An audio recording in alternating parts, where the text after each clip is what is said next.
민혜숙님, 부천 아파트 살고 있는데 여윳돈이 있어도 집을 사지 말고 또 전셋집 알아봐서 사는 게 낫겠죠? 라고 하셨는데, 지금이 무주택자라면 전셋집 가는 거는 저는 반대하는 입장이라는 거는 제가 뭐 그동안 들어오셨던 분들 다 알고 계실 거예요.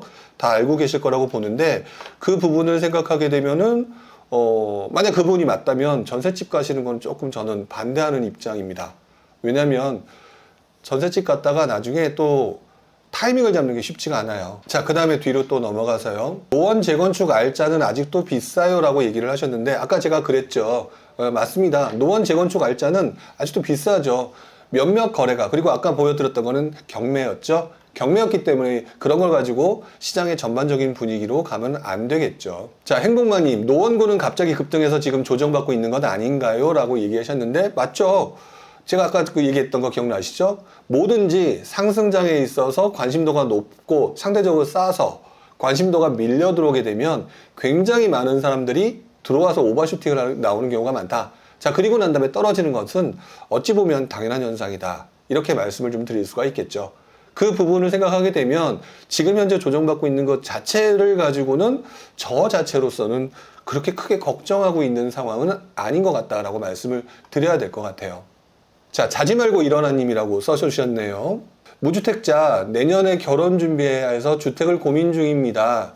노원의 재건축 몸테크 10년 보고 49평수라고 하셨는데 49형인지 아니면 49평인지는 잘 모르겠네요. 49평이면 조금 큰 것 같기도 하고요. 어쨌든 금매를 보러 다니고 있습니다. 2억이 있고 2억 대출 이자, 2억이 있고 2억 대출이라고 하니까 49형이겠네요. 소형인 것 같은데 매월 감당할 수 있는 상황입니다. 현재 6억까지 매물대가 형성되어 있는데 5억까지 내려오면 진입하려고 합니다.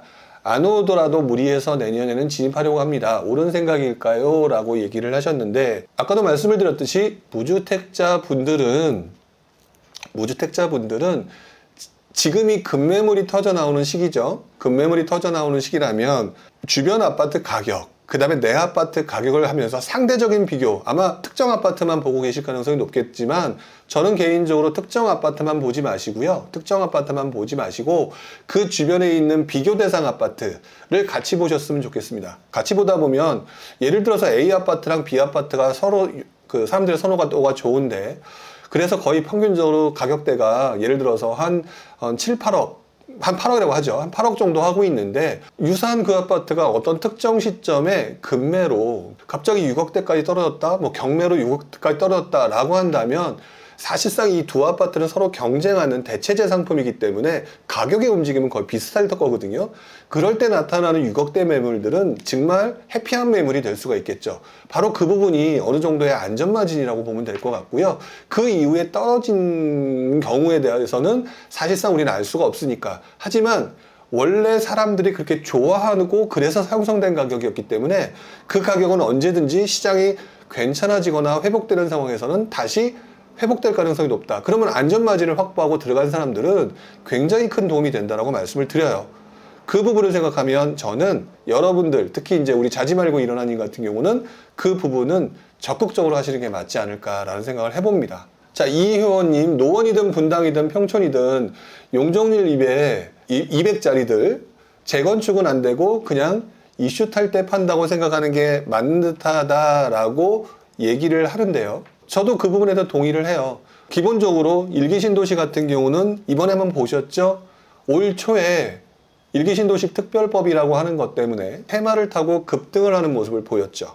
자, 그러고 난 다음에 제가 그 당시에 아마 그 당시에 라이브를 하지는 않았지만 지금 제가 운영하고 있는 저의 밴드방 안에서 제가 분명히 말씀을 드렸어요. 테마다. 따라서 들어가지 마라. 분명히 이 일기신도시는 장기 테마이기 때문에 자연스럽게 뒤로 빠지는 상황이 온다. 왜 그렇게 들어갈 수 있는 상품을 지금 급하게 추격 매수하느냐라고 말씀을 드렸던 적이 있는데요. 그게 앞으로 계속 반복될 것이다. 가장 최저가로 살 방법은 몰라요. 없어요. 그렇게 맞출 수 있는 사람도 없고. 그러니까 이 의원님 말씀처럼 지금은 당분간 명확한 상황이 나타나기 전까지는 이슈에 따라서 뭐 팔든지 매수하든지 하는 방법이 상당히 좋은 방법인 것 같아요. 자, 일체유심조님, 약간 좀 세민하셨나요? 무주택자들은 좋겠어요. 이제 골라 먹으면 되니까요. 라고 얘기하셨지만, 뭐, 맞는 말씀일 수도 있겠죠. 근데 또 그분들은 지금 이렇게 분위기가 안 좋은데 사야 되나요? 라는 고민이 분명히 있을 거예요. 또 반대로 지금 주택을 구입하고 계신 분들은 그만큼 상승분을 마련을 하셨으니까 어느 정도 도움이 됐었겠죠? 그렇기 때문에 서로 뭐든지 양날이 있다. 양극단이 있기 때문에 너무 어떤 한쪽에 치우치면서 얘기를 해서 좀 뭐라 그럴까 비교를 하게 되면 흔히 말하는 상대적인 박탈감에 빠지게 됩니다. 상대적인 박탈감에 빠지게 되니까 여러분들 너무 이렇게 비교는 항상 매수를 할 만한 그 집과 유사 대상을 비교하는 걸로만 비교하시지 다른 걸로는 비교 안 하시는 게 저는 도움이 된다라고 생각이 들어요. 자, 오늘은 그 노원구 얘기를 가 나와서 그런지 노원구 쪽 얘기를 많이 하시는데 이렇게 많은 사람들이 노원구 참 좋다는 얘기 많이 하고 계시죠? 이렇게 좋다라고 얘기하는 곳은요, 언젠가는 돌아가기 마련이에요. 이게 보통 이것들을 회복 탄력성이라고 보통 표현을 하죠. 이 회복 탄력성이 있는 곳들, 흔히 말하는 좋은 입지라고 하는 부분인데 1차적으로 서울이죠. 그리고 난 다음에 재건축 이슈가 있죠. 이런 곳들은 언제든지 움직인다. 이 부분만 생각하시면 되는 것 같아요. 근데 노원구만 그러느냐? 다른 곳도 많다. 그게 꼭 경기도라고 한다고 하더라도, 그리고 인천이라고 한다고 하더라도, 사실상 오늘 제가 인천에 관련된 부분도 좀 준비를 좀 했었는데 시간이 관계상 인천 얘기는 오늘 좀 못할 것 같고요. 나중에 또 기회가 되면 한번 얘기를 하는 걸로 하죠. 어쨌든 제가 볼 때는 여러분들 이 노원구와 같은 것들, 오늘 긍진님 들어오서 이렇게 표현하셨는데요. 오늘 노원구가 많이 언급되는 거 보니 좋은 동네인 것 같아요. 이게 보통 사람들의 모습이라는 거죠. 그래서 사람들의 모습을 봐야 된다라고 하는 게 바로 이런 부분인데요. 이런 것들이 결국 나중에는 움직임이 나타났을 때 다시 한번 발현하는 경우가 상당히 많습니다. 상승으로서. 자, 그렇게 보시면 될 것 같아요. 제가 볼 때는 지금 현재의 상황 한번 정리를 좀 해볼까요? 지금 현재의 상황은 최근 몇 주간 거래 절벽에 관련된 이슈가 나오고 있다. 이 거래 절벽에 대한 이슈가 나오고 있다는 것은 개인적으로 정부도 잘 알고 있다. 그리고 실제로 과거 상황을 돌아보더라도 금리 인상 이후에 나타나는 경기 침체, 여기서 나타나는 부동산의 분위기의 조정 또는 분위기 위축, 이런 부분들은 결국 결과론적으로 소비 위축으로 연결되기 때문에 또다시 경기 위축으로 연결된다. 이렇게 경기 위축으로 연결되게 되면은 이 부분으로 인해서 다시 한번 정부로 하여금 경기 활성화라고 하든지 규제 완화라고 하든지 이런 쪽으로 전개를 시키면서 또 다른 규제 완화로 인한 투자 상품, 투자 대상지가 나타날 가능성이 높다라고 생각하시면 되겠죠. 오늘 기사에서는 설명을 안 드렸지만 기사에 이런 내용이 나왔죠. 종부세 배제 대상 중에 지방주택 3억 미만이라는 내용이 나오고 있었습니다. 그걸 보셨는지 모르겠지만 그런 것들도 영향을 미칠 수 있겠죠.